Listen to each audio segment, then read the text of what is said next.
Good morning, student. Today I wanna explain you the exercise 3.3 question number third fifth part. तो बेटा question हमको क्या रखा है, एक फ्रिक्शन है वो 9/11 आता है। कब आता है? 2 is added to both numerator and denominator. अगर इसकी न्यूमरेटर और डेनोमिनेटर दोनों में हम क्या ऐड करते हैं? 2 ऐड करते हैं तब। लेकिन अगर हम इसमें दोनों में 3 ऐड करते हैं तो इसका आंसर कितना आता है? 5/6 आता है। तो आपको बताना है कि वो फ्रैक्शन हमारा क्या होगा। नाउ हमने क्या किया, हमने इस फ्रैक्शन को मान लिया x/y। अब हम क्वेश्चन के अकॉर्डिंग चलेंगे। उन्होंने कहा इन दोनों में हमने 2 को ऐड किया तो इसका आंसर आना चाहिए 9/11। तो देखिए हमने 2 ऐड कर दिया और आंसर इक्वल में लिख दिया 9/11। अब जो फ्रैक्शन हमने जो माना था ना, इसमें जो ऊपर वाला नंबर होता है वो कहलाता है हमारा न्यूमरेटर और नीचे का जो नंबर होता है वो कहलाता है हमारा डेनोमिनेटर। ठीक है, तो देखिए ऐसी इक्वेशन को सॉल्व करने का तरीका आपने 6, 7, 8 में सीखा था। क्या करते हैं इसका हम क्रॉस मल्टीप्लाई। तो 11 का मल्टीप्लाई किया, 11 1 जा 11, 11 2 जा 22। इसका इधर 9 में करेंगे तो ये हो जाएगा 9/+9 2 जा 18। अब इसके बाद क्या करते हैं आप, इसके बाद आप इक्वेशन को सॉल्व करेंगे। ये हमारी इक्वेशन बन गई, लेकिन इक्वेशन में फालतू में 2 नंबर दे रखे हैं तो पहले सही तरह से कर लेते हैं। 9 को इधर लेके आए, माइनस का हो गया, 22 उधर लेके आए, ये माइनस का हो गया, 18 - 22 इज अ -4। तो this is called our first equation. अब यही तरीका हम दूसरी बार में भी करेंगे। अब इन्होंने क्या कहा था, इन्होंने कहा था दोनों तरफ अगर हम 3 जोड़ दें तो इसका आंसर 5/6 हो जाता है। तो देखिए हमने दोनों तरफ क्या जोड़ा, 3 को जोड़ने पर आंसर लिख दिया 5/6। अब क्या करेंगे, इसका फिर से हमने वही क्रॉस मल्टीप्लाइड किया। तो देखिए इसका मल्टीप्लाई इधर करेंगे, इसका मल्टीप्लाई इधर करेंगे and we will get this equation. अब क्या हुआ, फिर से वही, मान लीजिए 18 को मैं इधर लेके आया, माइनस का हो गया, 15 - 18 कितना होता है? -3। अच्छा 6 को इधर लेके आएंगे तो ये हमारी क्या हो गई, एक्चुअली वैल्यू हो गई x की। ठीक है ना, क्योंकि यहाँ पर हम एक वैल्यू निकालते हैं। हाउ वी आर सॉल्विंग, कैसे हम सॉल्व कर रहे हैं इसे? सब्स्टिट्यूशन मेथड से सॉल्व कर रहे हैं। और सब्स्टिट्यूशन मेथड से सॉल्व करने के लिए क्या करते हैं, हम एक वैल्यू कम से कम निकालते हैं x या y की। तो हमने यहाँ x की वैल्यू को निकाल लिया।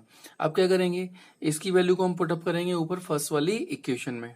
तो जहां भी आपको x, देखिए फर्स्ट इक्वेशन क्या थी हमारी, फर्स्ट इक्वेशन हमारी यहाँ पर दे रखी थी, इट इज, अभी मैंने ऊपर बताया था आपको, that equation was this 11x - 9y is equal to -4। तो x की जो वैल्यू निकली है वो यहाँ हम x की जगह पर रख देंगे, बाकी नंबरों को एज इट ऐसे के ऐसे ही हम नोट कर देते हैं, नो चेंजेस दैट। तो देखिए 11 x की वैल्यू रख दी, -9y और इक्वल -4 सेम रखा हुआ है। इससे क्या हुआ, देखो पूरी इक्वेशन में से x हमारा हट जाता है और x हट गया, इसका मतलब अब सिंपल y का आंसर निकालना है। इक्वेशन को सोल्व करना आपको आता ही है। तो देखिए ना, नीचे 6 है, इसके नीचे 1 माना, इसके नीचे 1 माना, 6 1 और 1 एलसीएम लेंगे कितना आएगा? 6 आएगा। तो जो भी एलसीएम आता है उसका पूरे में आप मल्टीप्लाइड कर देते हैं। तो देखिए हमने क्या किया, पूरे में मल्टीप्लाइड किया हमने 6 का। तो जैसे हम मल्टीप्लाइड करेंगे 6 का, ठीक है, यहाँ भी किया, यहाँ भी किया और यहाँ भी किया, तो ये नंबर हो गया। इससे क्या फायदा, 6 से 6 कट, ठीक है, 11 का अंदर इंटू किया, 6 9 जा 54 एंड 6 4 जा 24। ठीक है, अब देखिए 11 का अंदर इंटू करेंगे हम, जैसे ही इंटू करेंगे 11 5 जा 55, 11 3 जा 33 and this number same, this number same.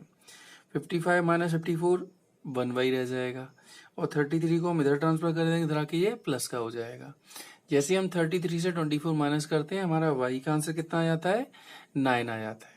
अब मैंने बताया था जो भी हमारी y की वैल्यू निकले या x की वैल्यू निकले उसको हम क्या करेंगे, एक इक्वेशन से निकाल के दूसरी इक्वेशन में पुट करते हैं।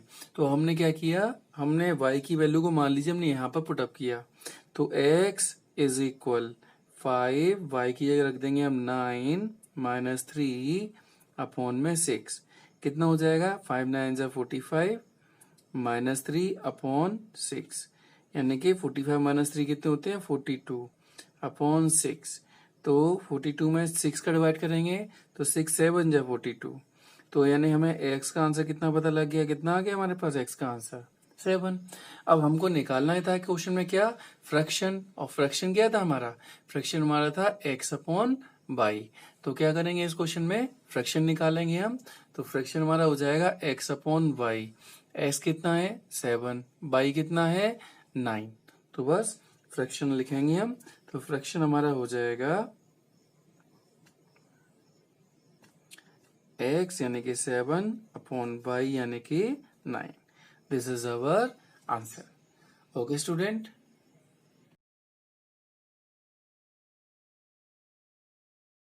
Okay student, now I want to explain you the question number third sixth part. Question number third six part क्या है बेटा कि 5 years hence, hence का मतलब बाद में, 5 साल के बाद the age of Jacob will be 3 times that of his son. यानी जैकब की एज जो है वो उसके बेटे की उम्र की कितनी हो जाएगी, 3 टाइम्स हो जाएगी. और 5 years ago, 5 साल पहले जैकब की जो रही होगी वो 7 टाइम्स रही होगी उसकी सन की एज के. तो बताना है इनकी प्रेजेंट एज क्या है. ओके स्टूडेंट, तो जैसे कि मैंने आपको बताया था जो भी अननोन टर्म्स होते हैं उन्हें हम एक्स और वाई से रिप्रेजेंट करते हैं. तो मैंने मान लिया कि प्रेजेंट एज ऑफ जैकब है वो एक्स ईयर है और उसके बेटे की जो उम्र है वो वाई ईयर है. तो पहली लाइन में आपसे कहा था कि 5 year हैंस यानी कि 5 साल के बाद. तो बाद में तो उम्र बढ़ जाती है. तो जैकब की एज कितनी हो गई, 5 साल बढ़ गई. उसके बेटे की उम्र कितनी हो गई, 5 साल बढ़ गई. तो अगर हम अकॉर्डिंग टू क्वेश्चन चलें तो क्या कह रखा था कि जैकब की एज जो है 3 टाइम्स थी उसके बेटे की एज की. तो देखिए 3 टाइम्स के लिए हमने 3 का मल्टीप्लाई कर दिया. 3 का अंदर इंटू करेंगे 3y एंड 3 5 जा 15. इक्वेशन बनाना हमको अच्छी तरह से आता ही है. 5 को और लेके आए इधर, 15 माइनस 5 यानी कि x इक्वल टू आ गया 3y plus 10. This is called our first equation. अब क्या करना होगा. ओके स्टूडेंट, अब आपसे क्या कह रखा है 5 year एगो यानी 5 साल पहले. अब 5 साल पहले क्या रहा होगा भाई, 5 साल कम कर दीजिए एज. पहले मतलब एज हमारी पुरानी क्या होगी, कम होगी. अब क्या कह रखा है कि जेकब की जो एज है वो इसकी 7 गुना थी. तो इसलिए हमने 7 का मल्टीप्लाई किया. गुना का मतलब, टाइम्स का मतलब मल्टीप्लाई कर देते हैं. तो 7y और 7 5 35. फिर से वही तरीका यूज किया, 5 को इधर लेके आए. क्योंकि इस बार माइनस था तो इधर आके प्लस का हो गया. तो ये प्लस और ये माइनस यानी कि माइनस हो जाएगा, 30 बचेंगे. तो ये हमारी हो गई सेकेंड इक्वेशन. अब क्या करते हैं, हम दोनों इक्वेशन को सॉल्व करेंगे. भाई पहली इक्वेशन और दूसरी इक्वेशन को सॉल्व करेंगे. तो हमने x की ये वैल्यू यहाँ x की जगह पर रख दी. ठीक है, देखो हमने x की ये वैल्यू को यहाँ रख दिया तो ये आ गया. इक्वल में ऐसे किसी नंबर लिखा हुआ है. तो इससे क्या होता है, इससे हमारी एक वैल्यू सब्स्टिट्यूट हो जाती है. इस मेथड को कहते हैं सब्स्टिट्यूशन मेथड. अब देखो इसको सॉल्व करना आपको 7th 8th क्लास में ही आ गया था. क्या करते हैं, y के टर्म्स को एक तरफ ट्रांसफर कर लिया. ठीक है, तो 3y को उधर आ गए तो माइनस हो जाएगा और 30 इधर आके प्लस का हो जाएगा. 7 माइनस 3 इज 4 और 10 और 30 40. 4 को इधर लेके आएंगे तो 40 अपॉन 4 कितना हो गया हमारा 10. तो this is the values of y की वैल्यू हमारी निकल आई. अब y की वैल्यू हम किसी भी इक्वेशन में रख दें, ये हमारी मर्जी किस में रखना चाहते हैं, यहाँ रख सकते हैं, यहाँ रख सकते हैं, तुम्हारी मर्जी. जैसे मैंने मान लीजिए सेकंड इक्वेशन में रख दी तो x इज इक्वल टू क्या हो जाएगा 7, y की जगह रख देंगे 10 और माइनस में 30 यानी कि 70 माइनस 30 यानी कि 40. ठीक है, ईयर्स. तो x क्या था, x हमने क्या माना था बेटा, यहाँ पर x माना था हमने जैकब की एज. तो सिंपल लिखेंगे the age of present age of Jacob कितनी हो जाएगी 40 years 40 साल. और इसकी एज कितनी निकली थी 10 years यानी कि 10 साल. तो बस दोनों का आंसर हो गया. लास्ट में लिख देंगे so the age of Jacob is 40 years and the age of his son is 10 years. Okay student, this is the method to solve these equations.